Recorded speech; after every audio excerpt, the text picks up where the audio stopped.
Did Maharishi personally teach you? Yes, so what happened then, we went to Bangor in Wales, and we attended a little seminar there.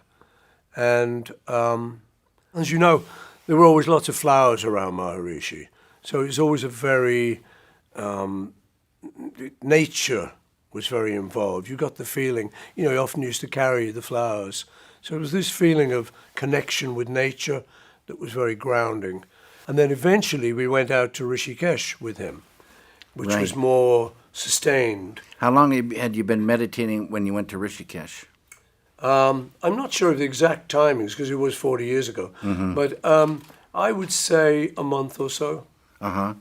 A month, roughly that. And when you got to Rishikesh, you went to the ashram, and what was the routine like? What was the experience like in Rishikesh?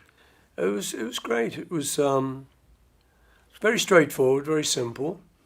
The whole place was very simple. There was nothing fancy about it. You would just wake up, you would then go for breakfast in the morning, a light breakfast.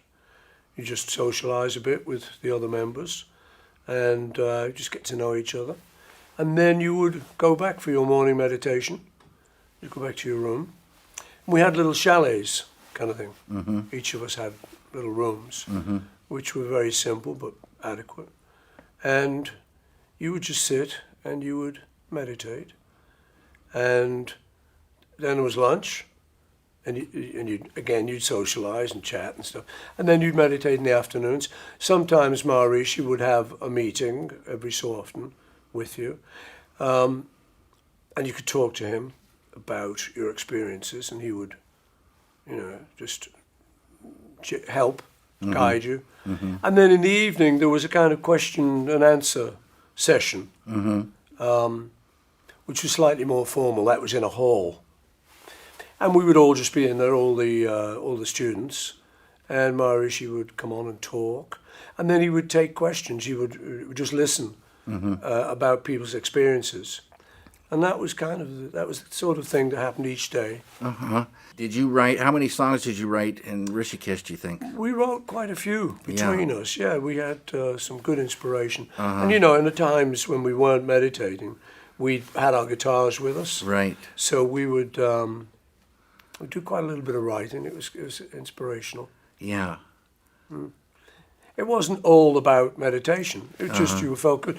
But yeah, there were some very blissful moments. I remember one in particular when I'd been meditating for a little while and I'd got to a really good place. And I remember the feeling was that I was a feather. I felt like I actually was a feather floating over a hot air pipe. And it was a very nice feeling. And I remember that vividly. And I reported that to Maharishi and he giggled, "Yes, this is good." Fantastic. Such a joy. Fantastic.